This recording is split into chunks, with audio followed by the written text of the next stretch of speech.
And Michael actually said to me yesterday morning, he told me how good the players were in training. He felt he had to stop the session early because they were that good and he wanted to bottle it up.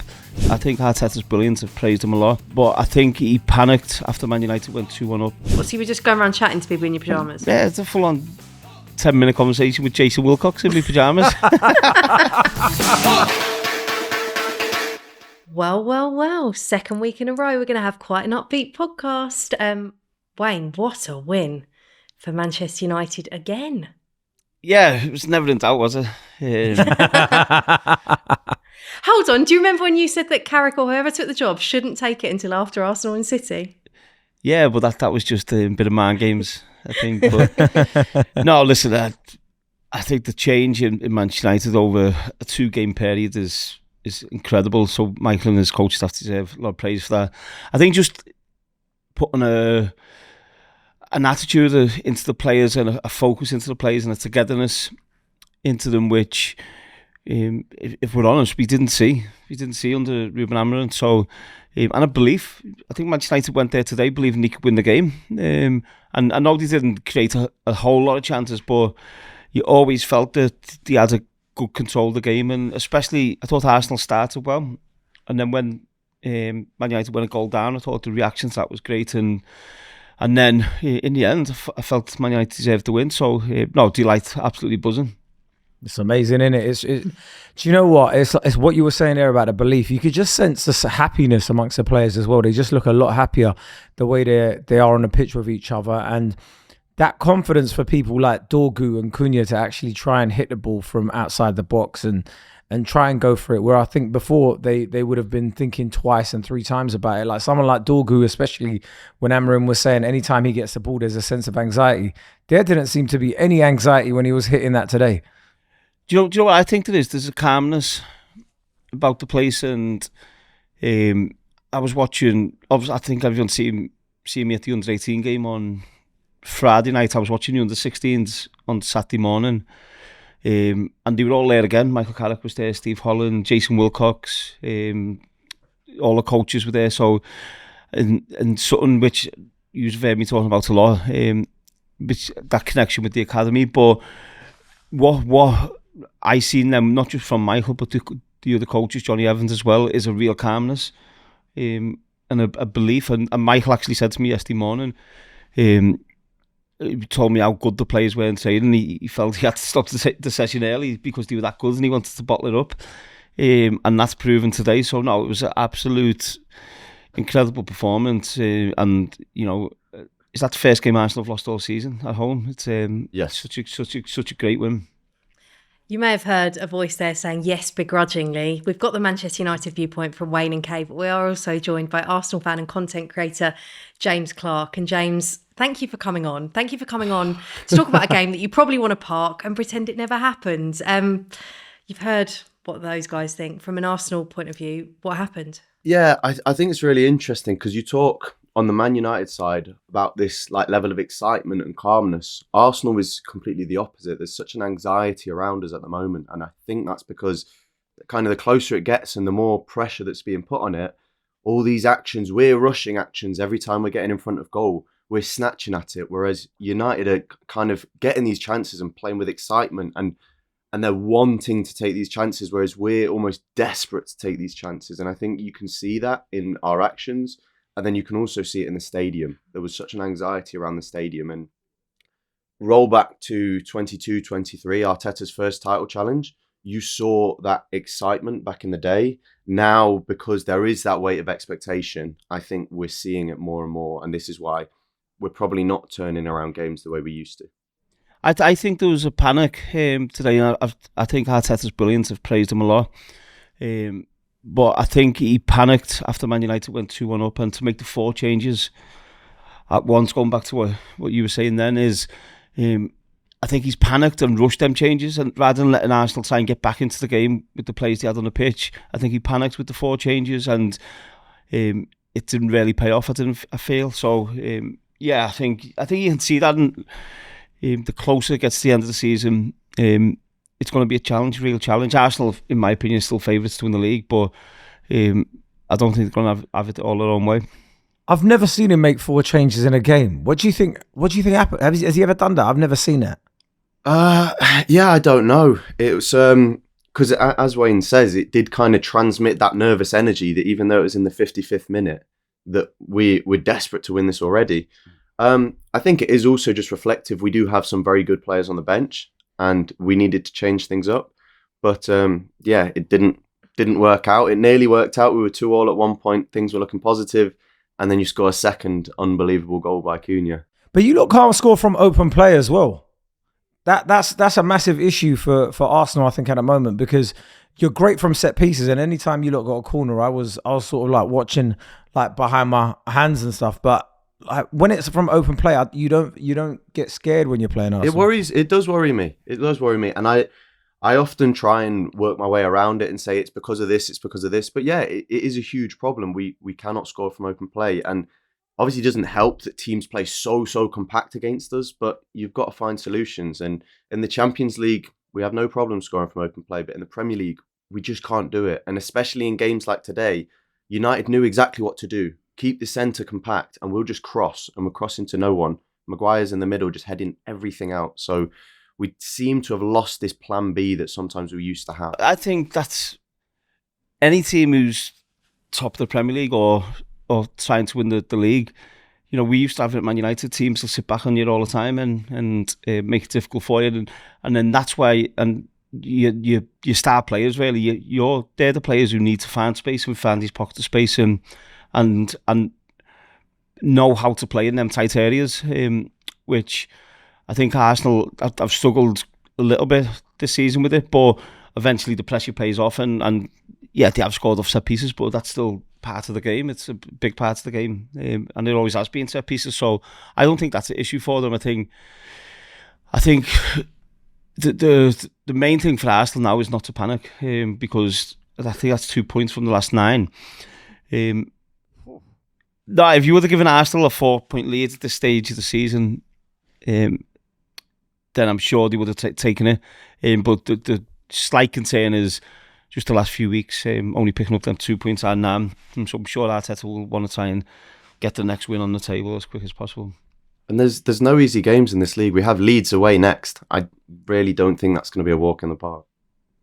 I think this is probably, Wayne, you'll agree, you've been a big player in the dressing room during your time. Is this where they need to look at their big players, their leaders, the likes of Bukayo Saka, Martin Odegaard, Declan Rice, that they've got big roles to play now in this? And even today, did you see enough from them?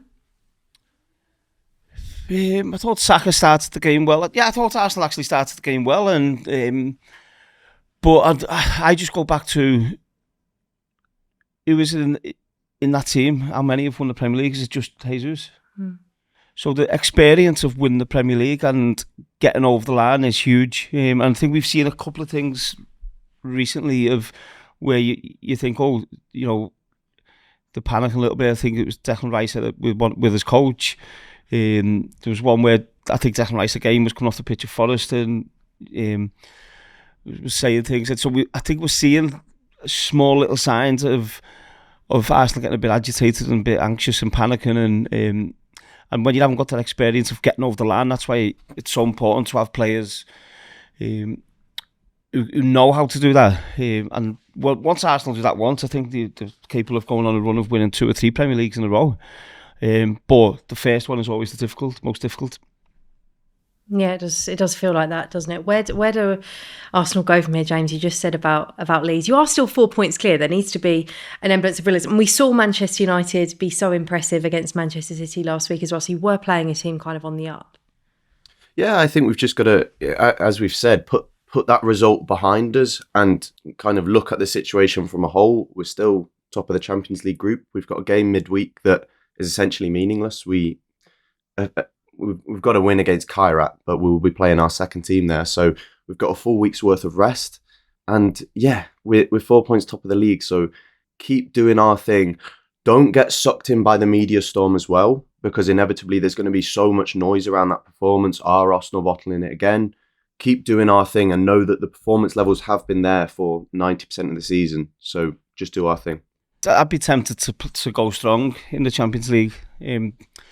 this week, purely just because if you think of, I know they won against Inter Milan, but you think of the players he left out who played in the previous 3 Premier League games, some of them players haven't tasted the win in the Premier League for 3 games. So I'd be tempted to start some of them players just to get that rhythm back, and then take them off after an hour if you like, whatever some of them. But I'd be tempted to start them, just get that rhythm back and get them, starting a game and winning. I think that'll be obviously a tough decision, because does he rest players? A lot of them have just had a rest last midweek, and it didn't seem to help them today. I saw a tweet, James, that said it truly is Arsenal versus Arsenal in this title race. Is that how it feels? It's Arsenal versus Arsenal in every title race, and Man City a lot of the time. Yes, that's true. But until we get over the line, as we've all been saying, it's going to be this same thing over and over again. And I think I genuinely believe when we do win the title, I think it's going to be such a weight off our shoulders, and future seasons we're going to see a completely different Arsenal. But I think until that happens, there's just going to be this everlasting anxiety. And it's stressful, but we'll get there in the end. There's worse positions to be in, that's for sure. 4 points clear at the top. A lot of other fans of teams to take it. James, thank you so much for coming on. We'll let you end the pain now. Thank you so much for coming on. Thank you for having me. See you later, guys. It felt a bit mean to keep James on while we continue talking about Man United, but I thought you guys would probably want to talk a little bit more about that. Anything else that jumped out from you, Wayne? Because it did look another improved performance. What did you particularly enjoy about it? Yeah, no, I thought the whole performance actually was really good. I think Arsenal started well, and we're getting into dangerous areas, but didn't really look like threatening that much. And then obviously they get the first goal, but again there was no panic, and United actually responded really well to that. Arsenal, obviously the goal, Mbeumo goal, a mistake, but I think they deserved it. And going into half time, I thought more the same. I actually felt if United just hung in there and got to the last 5-10 minutes and tried to nick a win, but actually I thought second half Man United were the better team and deserved the win. So I think it's just a follow on from last week. A real togetherness from the players, attitude, great working together, and a belief which they felt they could win the game, and thought it was great to see. I wanted a word on Bryan Mbeumo, because what a sign. I think we've mentioned him a few times on this pod, Kay. Big game 8 player. Premier League goals this season, 9 in all competitions. And yeah, you've hit the nail on the head there. He's a big game player, and I think he was missed while he was away at AFCON. I think so was Ahmad as well. But yeah, I think he's absolutely amazing. He's sort of, dare I say, in that mould of like Mohamed Salah, where it may not look pretty all the time, but it's efficient and it gets the job done. And he turns up, he gets it done, and he works hard, which I think Wayne's touched on it countless times. When you're a Man United player, that's like, you've got to do that all the time. So, and you see him working hard all the time. So I'm buzzing, and I think he played well today as well. And it was what I really liked was the fact that the heads didn't drop straight after that 1-0. Or the 2-2 as well. Obviously, you could concede the second and think, oh, do you know what? A point is not a bad point coming to Arsenal and picking up a point, but actually went down with end up within 2 minutes, I think it was, and got the winner, Cunha. So the reaction to both Arsenal goals, I felt, was really positive. But do you know why I think that comes from the manager as well, Wayne? You saw he put on people like Sesko late on, and I feel like under the previous manager, you'd have probably have got a more defensive-minded player on, and I feel like Michael Carrick, to his credit, feels like any time we're in a position where we can score, he flings on a few more attacking players. Yeah, well, I thought it was, you could see it straight after the third goal. United weren't actually pressed high. Rather than sitting back and letting Arsenal put balls into the box, they went and pressed high and tried to keep the ball as far away as the penalty box as they can. So, no, I think what they've done in there over the last 2 games is, I don't think any of us could have seen 2 wins out of 2 in them 2 fixtures. So, but Carles has said before he went in, say it again, he brings a calmness, and even when the camera goes on him on the side of the pitch, he's not flustered, he's not running around everywhere. He's got a real calmness about him, which 100% his players will be looking across at times during the game, and rather than seeing a manager running around everywhere, trying to kick the ball for the players. The players have got the instructions from him. He trusts them to go on the pitch and do that, and I think you can clearly see that. What I really liked was that Arsenal were on top in that first half, and the way they came out in that second half, whatever he would have said, I think he's obviously going to get loads of credit, Wayne, but to get a team playing so differently in that second half and to really chase the game and play the way they did, whatever he said at half time, they're listening to him. Yeah, 100%, and he's probably obviously seen how Arsenal ended, or the last 10-15 minutes of the first half. I felt United were on top, and when you have a team and you feel you're on top of them, you don't want to let them off easily. So he's probably felt right. I'd imagine he'll have said to players, you can compete with this team, you can win here. Go out and show that, and let's be a bit more. Let's try and be 10 yards further up the pitch and take the ball away from them. And I felt like they started the second half brilliantly. Do you know what made this win even sweeter? Midweek, you said the 08 United team would absolutely batter this Arsenal team. And it's caused that was such a good clip. And it's caused a whole bunch of talk online, people going, no, United couldn't do that, blah, blah. And the modern day United side have just gone and beaten them. So God knows what the 08 United side would have done. Yeah, well, I don't really think I need to actually explain that. I think it's quite evident what I said there. So... Yeah, we've heaped praise on Mbeumo, Cunha as well, scoring. By the way, United scored 3 goals from an XG of 0.49. I don't know how much you read into that. Well, that just shows what XG is, doesn't it? There you go. Thanks for just making my point irrelevant. Yeah, it shows what. No, but I think it shows what XG. Sometimes you don't always have to look at it, at the data that much. It's moments in games which, Cunha's goal would have been almost 0 XG, but it doesn't matter. It's in the goal, so it's irrelevant, I feel. Yeah, just a word on the Dorgu goal as well, by the way, because that's a special goal, isn't it, Wayne? Just how hard is it to execute a volley like that? Yeah, he's obviously, it's great technique. I think Bruno does really well just before that. I think he has a bad touch when he does well to just get the ball back to him, to Dorgu. And then it's such a great finish. I thought the ref was going to look at the handball, but it showed it come off his hip. I think looks like it come off. So what a goal! Unbelievable. How good does he look at left wing in comparison to in defence? I think there's a big difference in all the players. So I think I'm sure if he played at left back, he would have looked a lot better under this regime now. So I think there's a big difference. I thought Casemiro and Mainu were brilliant in the middle of the pitch again. 2 centre-backs were brilliant again. Keeper was really good. So again, I think you praise all the players for the performance. But what they're doing, they're showing a compactness, a togetherness, and a real grit to dig in to games. And they want to run, they want to work together, because when you do that, you get your rewards, and that's what they've done in the last 2 games. They've worked really hard, been together, and got the rewards in 6 points. Can't really talk about Dorgu's goal without talking about Cunha's as well. Wayne, what did you make of that one?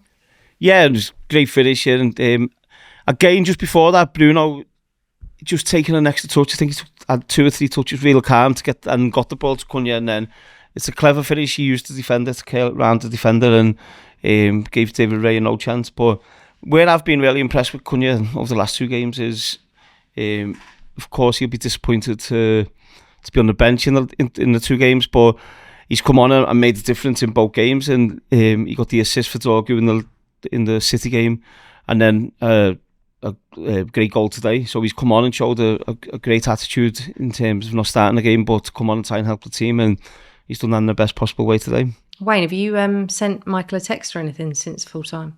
No, I've just come straight on the air. I will later on, but no, it's just buzzing for them, because I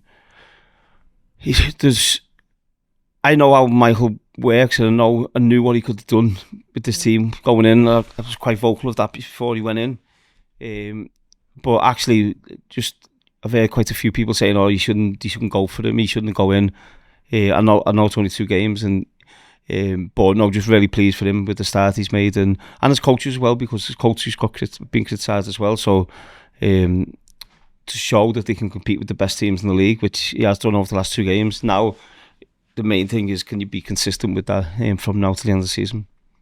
Must be pretty nice as well when you hear him say things like he did ahead of this game, like you said, about the confidence and the way they're playing in training. It must be really nice for you as an ex-United player to be hearing those things coming out from the manager. Yeah, but again, you go back to the United DNA and United as a club and things you want to see.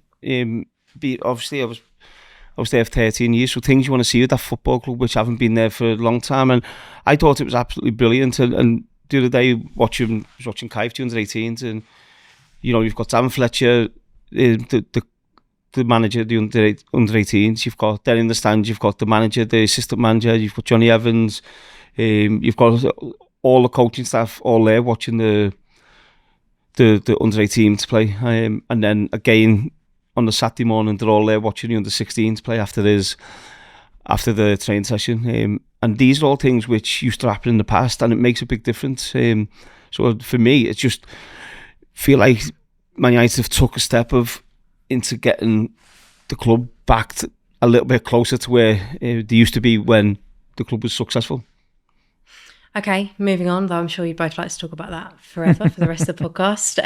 You might want to talk about this story as well. This week, Liverpool, of course, lost in a cracking game at Bournemouth. I was presenting that one for the Premier League and it was unbelievable. But all the noise coming out of Liverpool sounds like Andy Robertson could potentially be leaving the club and going to Tottenham. Now, he's been linked, hasn't he, for a little while now about potentially moving away from the club. His contract's going to be up. He did actually come on at half-time for Milos Kerkez on the South Coast on Saturday, so potentially Liverpool might not let him go, but then there's reports that Tsimikas is going to come back as well. Firstly, Wayne, what did you think when you heard that? Is that a good move for both parties?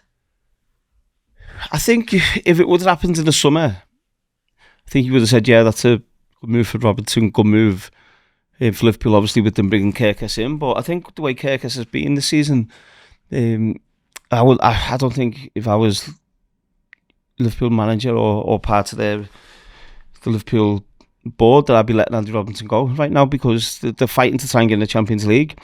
And Andy Robertson will probably have a case that he should be starting for Liverpool still, purely because Kerkez has come in. He's struggled a little bit. He's been better a little bit of late, but between the Bournemouth game, I think he struggled again. So if I was at Liverpool, I certainly wouldn't want him to leave just yet. Do you understand why he would potentially want to move? 32 in March, potentially just wants more game time, got the World Cup for Scotland in the summer. Yeah, 100%. But I think if you're Andy Robinson, you'd be knocking on Arne Slot's door now saying I should be still starting. Because, as I said, he's still young enough. He's still got... His legs haven't gone. He's probably not as quick as he once was, but his legs haven't gone. And I'd be certainly asking the question purely because of Kerkez's form.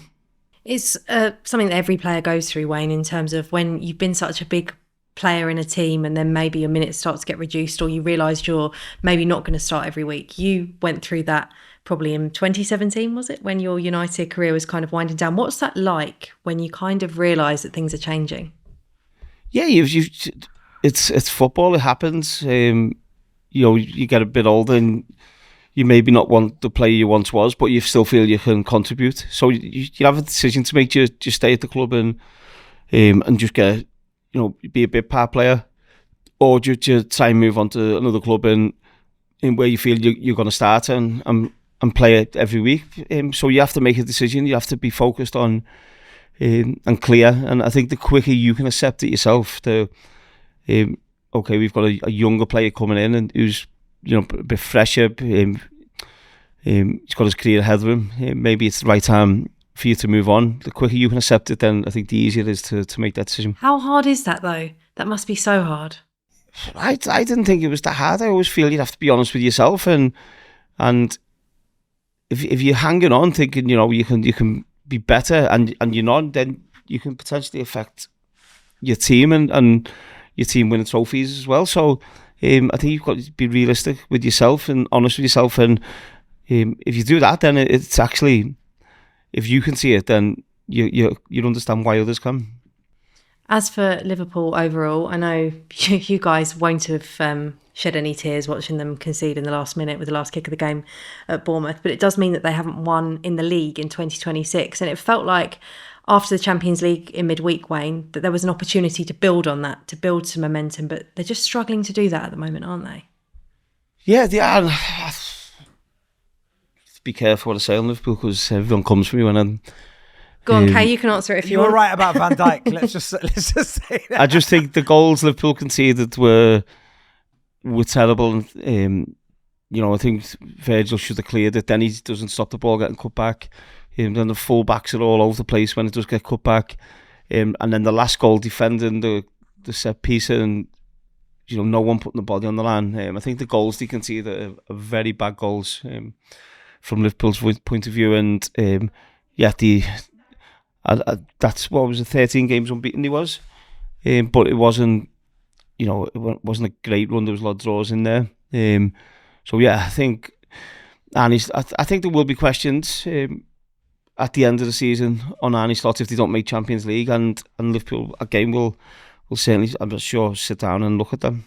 Okay, let's finish by discussing something you've mentioned a few times today, Wayne. You were pictured at Old Trafford on Friday night watching your boy play in the FA Youth Cup. Are you relieved that the photos that have been released of you were just of the top half of your body? Do you want to explain that if you'd have stood up and taken your coat off, people would have seen you wearing... Yeah, well, I did actually. I was in the director's box inside. So I was at home and I went into my wardrobe and I picked a tracksuit out. And I thought it was one of them like oversized tracksuits, which the younger lads are wearing nowadays. So I tried it on. I thought that was actually quite comfortable. So I kept it on. I put a big coat over it. So I've gone the game. Obviously, it was a first team game. I'd be dressed a bit smarter, but because it was a kids' game, I put it on, went the game, and then it was only when I got home, Colleen asked to look at the label on it, and it was actually a pair of pajamas. So I went to the game. I went to watch my son's first game at Old Trafford in a pair of pajamas, mistakenly. Did you take your coat off at any point when you were inside? Yeah, I had it off for like an hour inside. So you were just going around chatting to people in your pajamas? Yeah, it's a full-on 10-minute conversation with Jason Wilcox in my pajamas. So yeah. But no one noticed. Did you notice anyone giving you funny looks, or did they just think Wayne's trying to get down with the kids? One of my mates actually said, Dan Gibson, I think it was, actually said they look like pajamas, but they weren't that obvious, to be honest. That they were. I'll get a picture and I put them in the wash. I'll get a picture and for the next one you can see them, but it weren't that obvious. But yeah, it shows my style. I actually thought it was oversized tracksuit.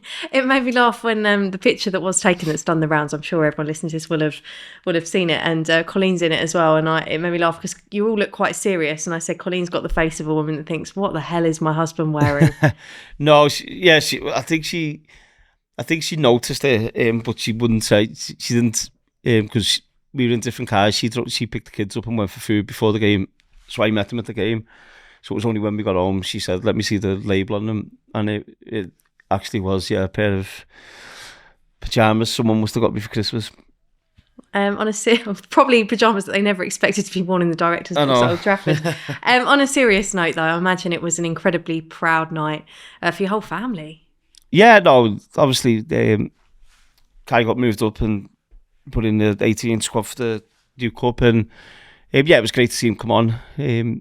It brings back memories, obviously, when I played in the Youth Cup as well, for Everton. But no, it was a great, proud moment. He come on and help the team get over the line and win the game. So, delighted for him, and hopefully continues that, and he can have a good run with United in that competition. What did he say about it? How did he find it? Because I loved seeing the photos of him like taking selfies with the fans and everything. Yeah, no, the first thing he said was on the way home in the car, he said the pitch was massive. So, and it is. Listen, I've come off games in Premier League games. Well, Stephen Gerrard used to always say to me how big Old Trafford is, how big the pitch is, which it actually isn't, because a lot of the ground is the same size. It's the maximum size pitch you can have, which a lot of teams in the Premier League is the same size. But just think the size of the stadium and the surroundings around it makes it feel bigger. Yeah, it did feel like rolling back the years, didn't it? Kay, you probably saw Wayne's social media posts as well. Like yeah, no, I caught like the end of the game as well, and I did shoot Wayne his text. Like, it was great to see. Like, I think especially once you look at like the older photos and the new and like it, like the then and now, it was quite emotional, to be fair. So, you lot must have been buzzing, and I was so happy for you. Yeah, no, listen, it's part of his development, and obviously still a long way to go. So, but yeah, no, it's always to play in the FAU Cup is always great, and I was unfortunate enough to lose it in the final when I played in it. So, hopefully, he can go that one step further with them and try and win him. Okay. I was gonna say let's just hope we see him make his debut soon as well. Yeah, it'd be great. Long way to go. Yeah, still. Okay, well, that's where we'll leave the show today. Thank you, as always, for watching and listening. You can watch The Wayne Rooney Show on the BBC Sport YouTube and iPlayer, or you can listen on BBC Sounds, and we'll be back on Friday.